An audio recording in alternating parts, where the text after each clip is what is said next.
Hello, everybody. I am wearing goggles today for this video. I continue to struggle with some eye problems. I have like crusty scales. I tried to find a good verse on leprosy because that's what it's kind of like. But anyway, to spare you from the disgusting side of my eyeballs, I'll be wearing these today. But let's continue on. We are in the book of Nehemiah. And let me explain what's going on before we go to this verse. And what's happened is the Israelite people disobeyed God. The Babylonians came in, conquered them, took the Israelite people, brought them back into captivity, made them, took them out of their promised land. So now they're in captivity. And Nehemiah writes, and what happening now is they're going back to the promised land. So they've been allowed to go back to their homeland. And so Nehemiah has heard through people that have already gone back, that are back in the promised land. Nehemiah is not there quite yet. In the beginning of the book, he's heard that there has been quite a bit of destruction to the temple, which is very, very important to the Jewish people. So our verse for today is Nehemiah 1:4. When I heard these things, I sat down and wept. For some days I mourned and fasted and prayed before the God of heaven. He heard this bad news about the temple of God. He heard this bad news about the people there.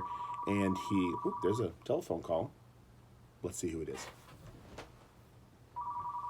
It's okay. You can go to the message. Anyway, continuing on. And so he heard these bad things, and he actually mourned and fasted, which was part of the mourning process, and prayed. And my question is, as the telephone rings, my question is when we hear bad things about what's happening in the world, when we hear bad things about what's happening to people within our church, to people around the world that are being persecuted and killed and jailed because of their faith, do we mourn? Are we saddened? Are we passionate about that? Do we pray about that? And if you're like me, I don't enough. I guess I have a trouble relating to, having empathy. I want to people who are struggling across the earth, but I tend not to have that passion. And maybe that's a lack of relationship and understanding of God and a love for my fellow Christians. Same thing at church. When family members at church are hurting, do we have that feeling of compassion? And maybe you do, maybe you don't. If you're a teenager, if you're in the youth group, when you hear stories of other youth members going through hard times, do you feel for them? Do you pray for them? Do you truly mourn for what they're going through?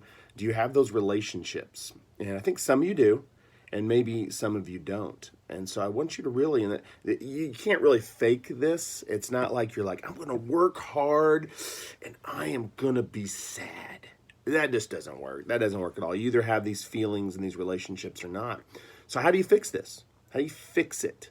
How do you get to a point like Nehemiah where when bad things happen to Christians, to God's kingdom, that you feel it, and that you mourn, and that you fast, and that you pray to God for them? I would say a few things. One is, these are awesome. Check it out. One is that I think you have to have stronger relationships, and that's getting real with people. And that's one thing we strive at our youth groups, to be real, share what's going on. No matter what it is, no matter how embarrassing, no matter how big you screw up in life, share it with one another, and don't be judgmental, but support one another. And I think we do a pretty good job of that.